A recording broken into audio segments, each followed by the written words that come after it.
one of the things that I imported from journalism to college essays.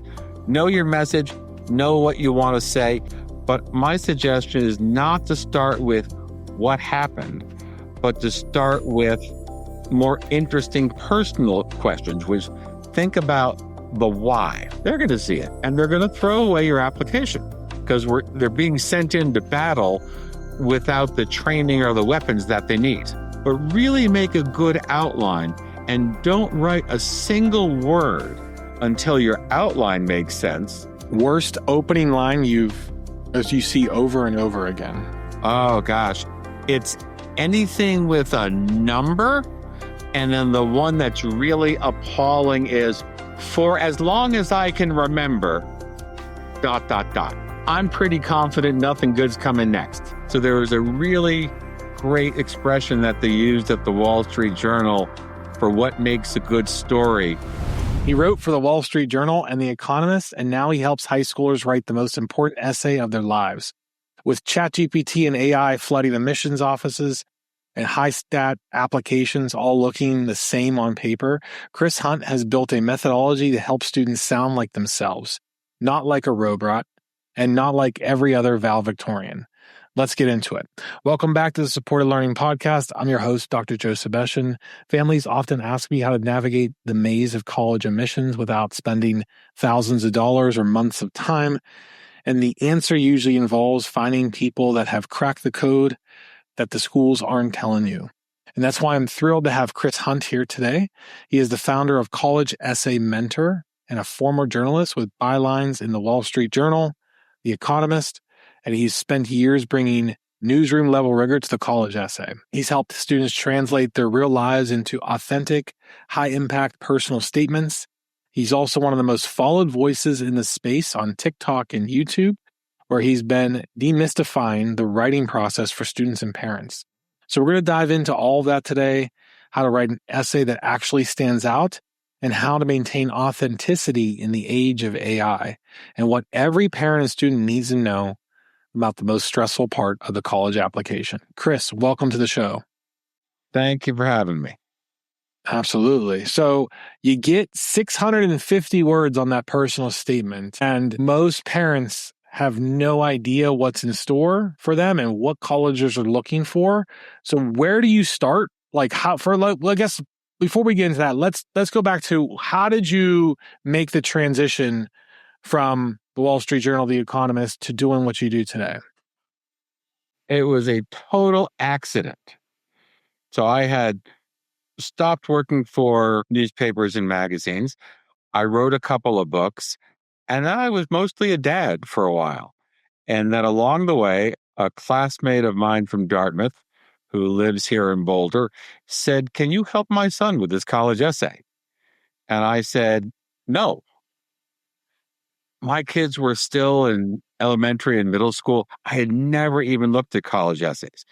But she said, "Well, my kids think you're a good guy because you drove a motorcycle around Vietnam, and you used to be a journalist, right? So I think you can do it." So I gave it a shot. And what I found when I started to look at it was that a lot of the things I had learned and actually done every day as a journalist, and some of the narrative writing did when I wrote my books, which were both first-person narratives, were really applicable to college essays. And 12 years later, it still works pretty well. So when families look at the college essay, what's something that basically, where do you start with them? If they come to you looking to we need help writing an essay, where should every student or every family start with this process? Well, I think what you're saying cuts to an important point, which is it is the student who has to do this. Parents, of course, want to be supportive, but it's very hard to be supportive without doing it or being involved. So the first thing that I do is probably to try to strike that balance and accept that your kid's going to lead the way. You're going to get them the resources and maybe get their back. So it is probably helpful as a parent to know how to help well. So the first thing that I think is helpful for both the student and the parent to know is that there's a lot of stuff out there. There are books that, there's a 300-page book on how to write 650 words. It's a little disproportionate, right?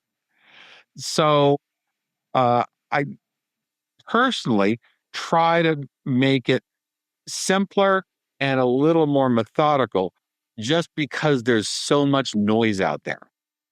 And what is describe that when you say noise, what do you mean by that in terms of what a lot of marketing and sales is telling families they need to do versus what is actually worthwhile? I would say that the real noise comes from social media because most kids are watching TikTok and they've got Instagram and parents are on Facebook.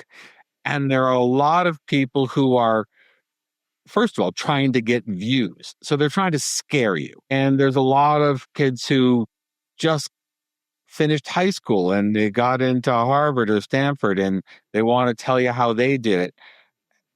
And there's plenty of good information there, but there's also a lot of noise or bad information. So it's very difficult to figure out what's the noise and what's the signal, right? And it's very easy to get confused. And certainly, if you're a teenager who wants to do well in the admissions process, it's also easier to freeze up, to feel paralyzed. And so when we get to the college essay, where should a kid start in that process? Because application season's right around the corner. Kids work through this over the summer. Walk me through the process. Like, kids sit down to brainstorm. They're just staring at a blank page. What's step one? I mean, I will tell you, the blank page is the scariest thing for a writer at any level. Smartest high school kids in the world, professional journalists, novelists, nobody likes looking at that blank page. So if nothing else, you can feel that you're not alone. And then the question you're asking is, how do you approach that? So I'll skip past what I consider to be the bad information, and I'll tell you the approach that I recommend for students. So I can't say this is the only way to do it because clearly lots of people succeed different ways, but I can say that this works pretty well and is easily understood. So for me, your starting point is to have a message. Now, what's a message? A message is something that if an admissions officer who's never met you reads it, they'll say, hey, I have a little bit of a sense of who this applicant is. From the perspective of the high school student, you can ask yourself, what do I want to be really sure somebody knows about me before they make a decision on my application? And I think when you start there, thinking of your message, you're not doing brainstorming, which is a word I hate because I think brainstorming means spraying out 20 ideas and then figuring out which one works. I think that's a lot harder than starting narrower with a narrow question is, give me one theme, one message. I can connect that in a way to what I learned at the Wall Street Journal. So when you write a story for the Wall Street Journal, and it's the same at the New York Times, the Washington Post, this is what they teach in journalism school. They have something called the nut graph. Graph means paragraph. The nut means the heart of the matter, the thing that this thing is about. And so that nut graph, knowing what this is about and making that clear to your reader is actually one of the things that I imported from journalism to college essays. Know your message, know what you want to say, and be sure it's very, very easy for a college admissions officer to understand you. So a student comes to you and you basically, they have a bunch of stuff that they've done. How do you pull a great essay out of ordinary experience? A summer job, a sibling relationship, a hobby? Give me like a real example of how you're able to put together a great story for a student. Sure. So The situation you just described, or the starting point, I think is where a lot of people start to get into trouble. Because what happens is people tend to start with the what they did or what happened to them, right? If you are applying to a highly selective school and you want to stand out, people tend to gravitate towards the coolest thing they ever did or the worst thing that ever happened to them. They go to the extremes. Now, what you were talking about was your everyday experience, but my suggestion is not to start with what happened, but to start with more interesting personal questions, which think about the why you do stuff, and the who are you, and the how you experience your life and things that happen to you. So, in that respect, even the most mundane experience, if you can start from the bottom up instead of the top down, you'll get at some of the values and qualities that define you. Okay. And then build around that by looking for the what second. So to spell it out a little more, when I write about college admissions, when I put it on paper, I say, okay, start with your message, which is going to come from exploring the who, the why, and the how. And then the next core quality of your college essay is experiences that bring that message to life. So basically, my suggestion is always to reverse the order that people typically take. So reversing the order. So basically sounding like standing out like something completely different than how the traditional approach is. I suppose that's true. The typical approach is to do a whole bunch of brainstorming and all kinds of exercises, and you end up with pages and pages of notes, and it's kind of a mess. And I think you, for a little while, feel good like, okay, I'm involved, I'm brainstorming, I'm doing exercises. But it's fairly common for people to get through that and then say, well, hold on a sec. What do I do now? So I consider that sort of like the throw the spaghetti at the wall approach. And if you're willing to spend a little more time on introspection and writing down some of the values that lead your choices, some of the decisions that have been important in your life, that you're just going to have less frustration. And you'll also have sort of an emotional core to start as your starting point. So what separates a great essay from just a good essay? Well, good probably has a series of ingredients. Okay. Let's say it's got that message, it's got the experiences that bring that message to life. I think when you start to get to great is when you share or reveal character and values, when you give someone insight. So, what's really great is if you can write something in the first person and someone kind of feels what it's like to be you in that situation. So, if they're seeing the world through your eyes and hearing it and feeling what it's like to be you, that's great, not because an essay is a work of art that we want to put up on the wall and frame, but because it's going to help an admissions officer learn about you.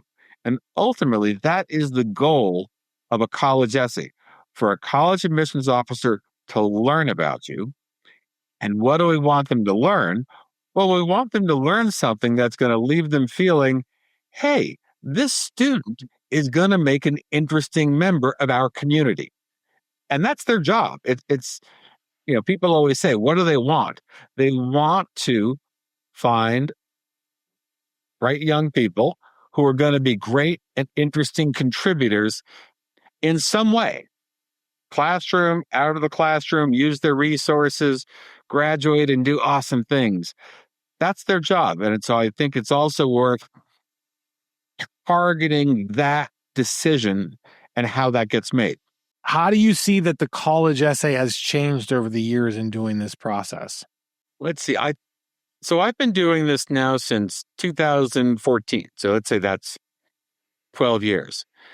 When I started doing it, I think that it was just coming on the radar as a way to differentiate yourself if you're applying to it in a competitive situation. Okay. And so, um, what I do a lot of in high school is analytical writing, 5-paragraph essays. And so I think people were just starting to get away from that. But as there became more awareness of the need for narrative writing for storytelling, I think there's a lot more focus on kids trying to tell stories, right? And I think that people are getting better at it. However, I think that's led to, a different kind of oversimplification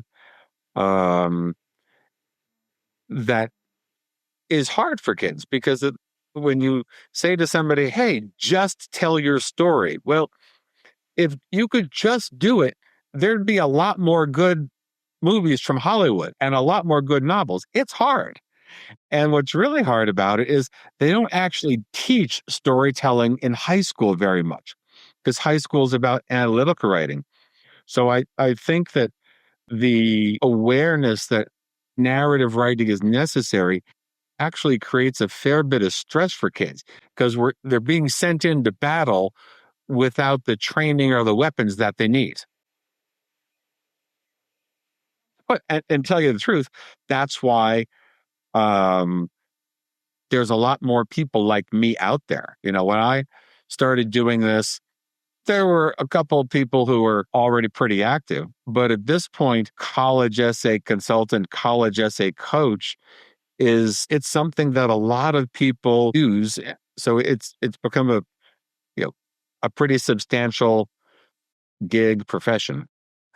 So take me through the methodology because it's grounded in specifics and voice. Let's talk about the elephant in the room, like AI. AI, ChatGPT, they're all, flooding admissions officers. Kids are using them all over the place. What are you actually seeing, and is it as bad as people say? So I can't speak for its use in classrooms. I can tell you that I have some awareness of it, certainly in what I do. And look, the first time I heard about ChatGPT, my thought was, wow, is this going to put me out of business? And so I tried to write an essay. I put in some prompts. This was a couple of years ago to ChatGPT.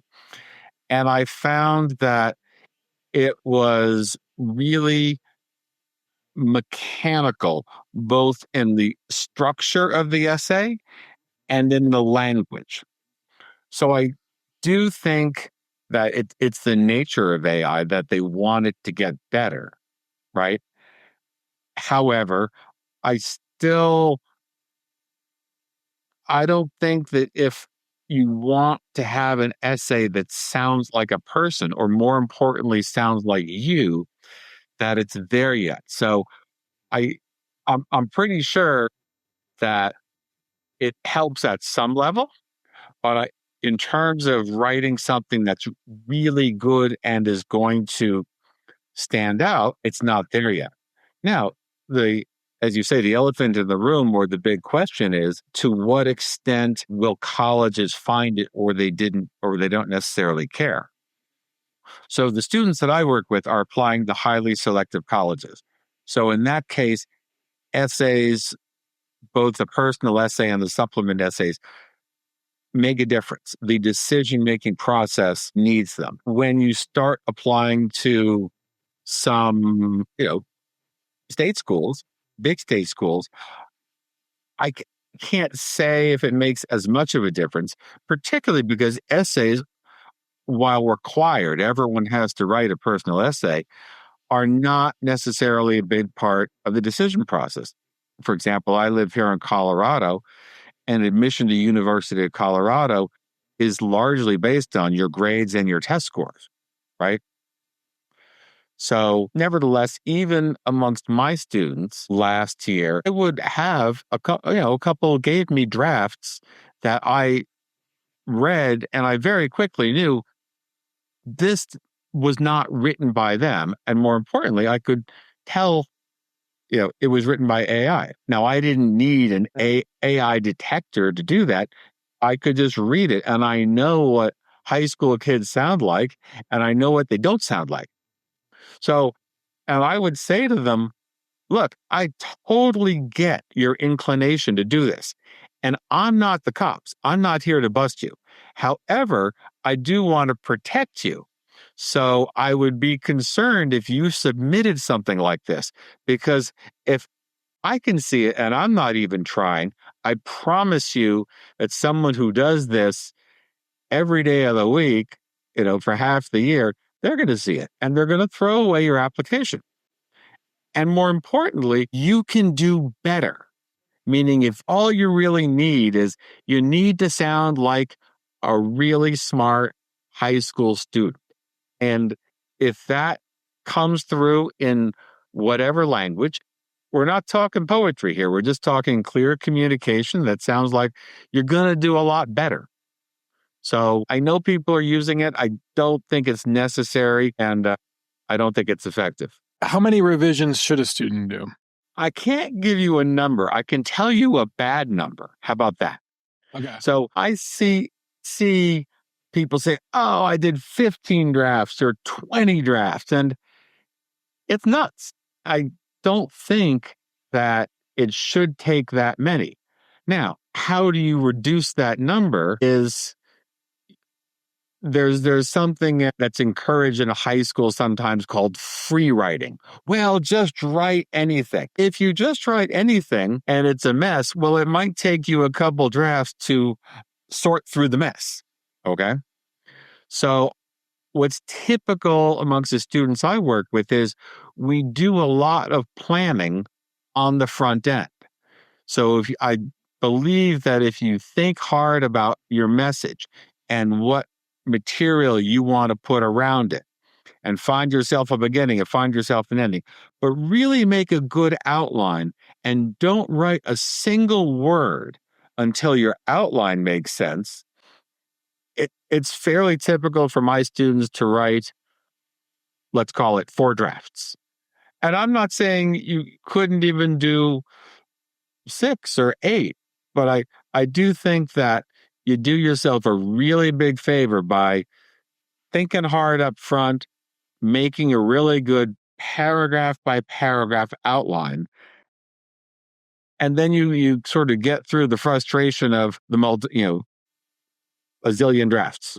So is there a point where it becomes a law of like diminishing returns where you're being too nitpicky, you're being too many revisions in the process? Is there a sweet spot that most of your students land?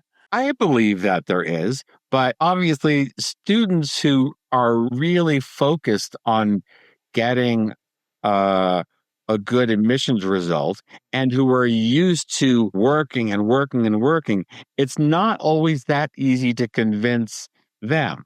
So I can never stop someone from wanting to do more because you've got time and you sort of fill it. Now, I will personally say, I can promise you that changing this word to that word, that starting to, when you get to the level of substituting words, that's not going to be the tipping point between getting admitted and being denied, right? Because what's already baked into the middle of that essay should be your message and the experiences and the insights to your character. So it's nice to have clear communication, but I don't believe that's necessary. And I do have an exercise that I do with all my students to try to show them that what they've got is good. But look, you can't fault someone if they want to keep working, right? I do if someone gets to the point where they're just really working around with the words, I say, well, do that and let's simultaneously do some other work. I hate for perfectionism about one essay to get in the way of new and substantial progress on another one. So, for any parent of a rising senior out there, what realistic timeline should they have going into the summer for their essays? Since Common App opens on August 1st and all their supplementals open up a little bit later, when should they start this process?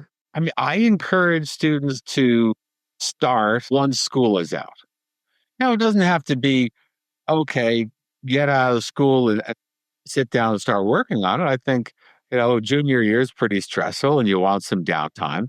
But, sometime within the first few weeks, you might want to see if you can find some time to start doing that. And I don't think that this personal essay has become sort of this rite of passage. And people think, well, I'm going to start in June and it's going to go all the way to January 1st or November 1st if you're applying early.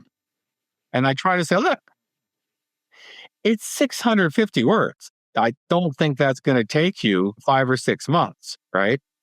So I would encourage people to get going on the personal essay. The prompts are already available. I personally recommend that everyone not pay too much attention to the prompts because the prompts or the questions for college essays are not like high school essays. High school essays, you get a prompt, you answer it, and you're judged on how well your answer addresses the prompt. College essay prompts, they're just launch pads, something to get you thinking about yourself so you can write something so admissions officers will learn about you.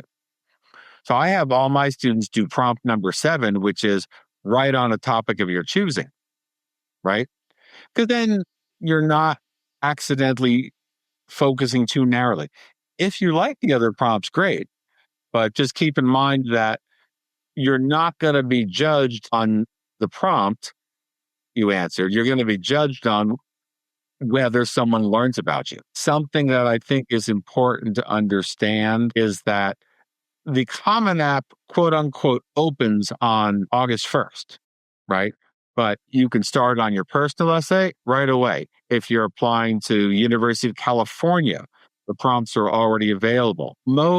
If you're applying to highly selective colleges, even though the prompts are not officially released until August, most schools don't change their questions. So if you look at some of the past questions, you can probably get a pretty good idea. I mean, it's hard if you don't do this all the time, but I've got a good idea from doing it for a while. Okay, look, here's a bunch of schools that don't change their prompts. So you can get going on the supplement essays well ahead of August. Because, of course, the goal is to have some critical mass of work done during the summer, just so you don't have this hanging over your head senior fall when you've got to focus on classes, right? Right. But for sure, I think you want to go back to school with your personal essay done and ideally the essays for a couple of applications. There's no reason why you should not have your common application, the nuts and bolts of your address done. And you can also have your activities list done, whether students are self-motivated to do that or parents can provide a little motivation. That's about the family, right? Absolutely. So, Chris, let's move into rapid fire. Basically, first thing that comes to mind, no explanation needed. Okay? Okay. All right. So, what is the most overrated piece of essay advice you hear right now? Be quirky. Most underrated? I think it would have to be mine, which is focus on your message. Write outlines also. Worst opening line as you see over and over again? Oh, gosh. It's anything with a number. And then the one that's really appalling is, for as long as I can remember, ... Right? If you've got that phrase, I'm pretty confident nothing good's coming next. How about one book that changed how you think about writing? Oh, I got it ready for you. right there. On Writing Well by William Zinsser. This is, what is it? This is like the 50th anniversary. That came out when I was a kid. Great book on clear communication, which is, I think, is all you need for high school writing, college essays, your whole life. If you could whisper one thing to every student staring at a blank page, what would it be? You have something to say. Relax and say it. One thing parents overthink about the essay. I think that parents feel there should be something dramatic or that stands out, like an exceptional what. And as a result, I think that they might undervalue or be afraid of something small. So there was a really great expression that they used at the Wall Street Journal for what makes a good story. And it is the small story that reveals the big picture. So I would encourage both parents and students not to be afraid of small. And if you want something to be better, don't make it broader. Look smaller and smaller and make it tighter. And if a parent could do only one thing after listening to this, what should it be? I think I would say encourage your son or daughter to read their essay out loud, because that's really the best exercise for knowing whether you're sounding like yourself. If you read your personal essay out loud and the words fit in your mouth and you can read through it smoothly, then you have captured your own voice. Now, a kid might not want to read it to their parent, but they can read it out loud to themselves. That's fine. But certainly read it out loud. If you can read right through it without hesitating, you got something.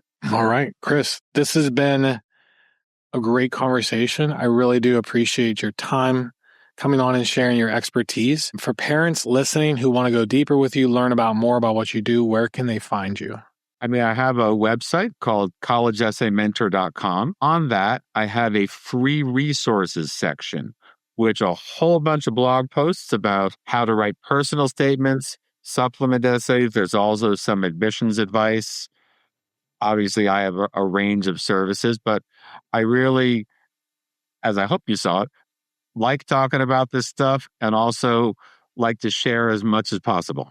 I appreciate that. We'll put all that in the show notes and the description below. And before we wrap, what's one thing you want people to remember from this conversation? It's probably something we haven't talked about, which is when you're applying to college, and this is me being an old guy, okay, that we're just trying to find the next step, right?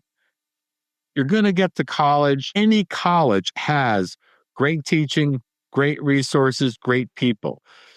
And that's actually where you start to make your way. So I do try to tell people, try not to get too crazy about it, because kids make their way and they all find something, they find their people, and it comes out okay. But it's easy for me to say, right? Both of my kids, graduated from college and they're completely different, but each found their own thing. Well, Chris, thank you for joining. Thank you for helping so many students across your programs. And again, thank you for your time. My pleasure. Thanks for having me. All right. You've been watching the Supported Learning Podcast. We will see you next time. Thank you.